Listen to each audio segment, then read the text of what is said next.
Hey guys, this is your homeboy Josh back again with another video.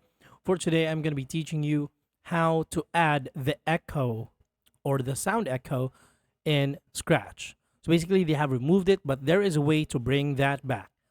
So here it is. First, you want to go to scratchaddons.com. You want to install this extension.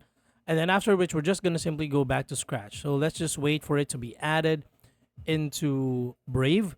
Then right after that, I'm going to show you the process of exactly adding the echo effect on Scratch 3. So basically, I think due to the updates, that's the reason why it didn't it didn't make the cut. It got removed from Scratch. So basically, the download is done. It just have notified me.